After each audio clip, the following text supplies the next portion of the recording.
Trevor Noah called me the Asian Oprah, and certainly the Asian Oprah would be giving money away at rallies. So I need to work on that. Andrew Yang is one of the most unconventional candidates in the 2020 field.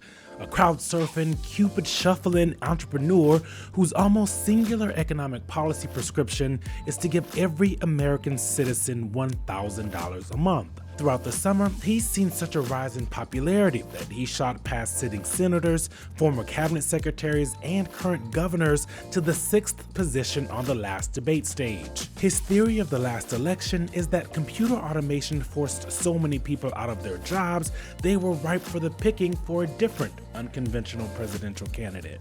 Yang and I caught up at the political offices and covered everything from the legality of his current $1,000 a month giveaway to just how worried Americans should be that automation is going to be taking their jobs.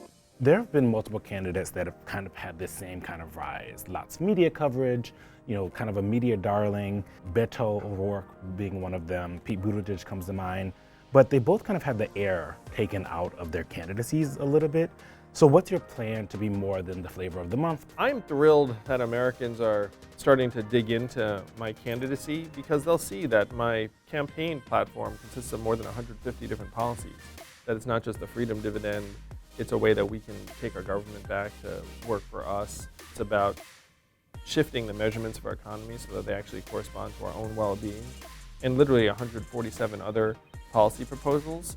So because of that, I think that our rise is going to be very, very sustainable. We're in the process of building out our teams in the early stages, and we'll be competitive when the time comes. And I would suggest that having a ground team 5 months before people actually vote may or may not be that much of a needle mover. For us, our goal is to grow and peak when the voting starts.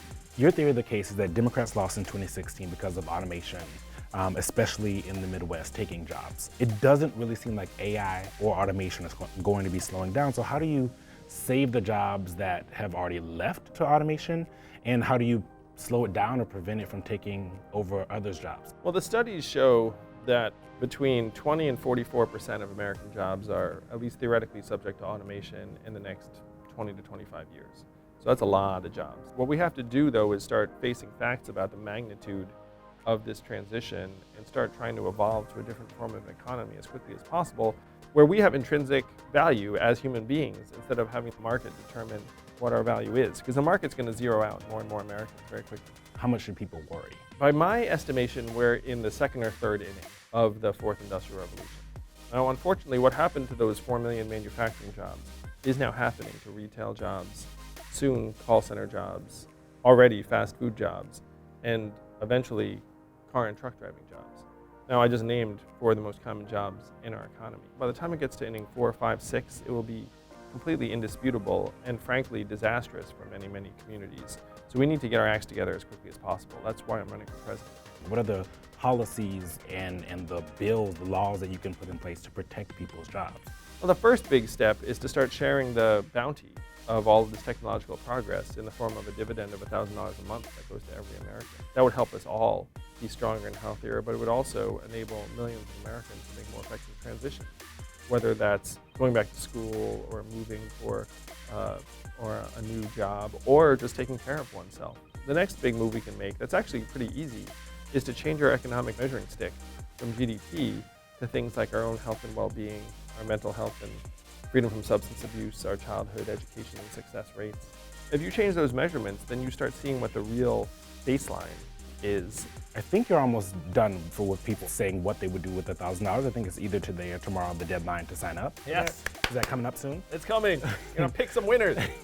There is a conversation about whether or not this is an FEC violation. So we have an army of very smart lawyers, and frankly, they had a couple of different approaches and tests that led them to sign off on it. One of the arguments we make that every American can understand is that if we gave the money to a media company or to canvassers or to consultants, then that would be completely legal. And in this case, we're doing something that we think is vastly superior, which is giving it to the American people. But is that a legal argument or more of just a public relations argument? Like, what's the statute? What is the legal argument if you were brought into court? You know, if you look at the rules around the use of campaign funds. Because the personal use provision is what people Yeah, you can use just about anything. You can use funds just about anything under the sun that helps move the campaign forward. I mean, they're literally, and if you look at any campaign, they're spending money in dozens, probably hundreds of different ways. Things like, I'm Asian, I know a lot of doctors.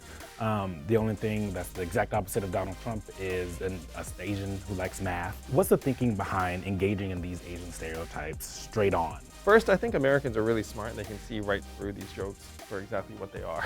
Dad jokes. Which is that they're dad jokes. I'm willing to poke fun at myself. I'm willing to poke fun at these ideas about Asians. I'm happy to say that people of every background have been excited about the campaign, and that certainly I'm happy to say includes Asian Americans who are proud of my candidacy.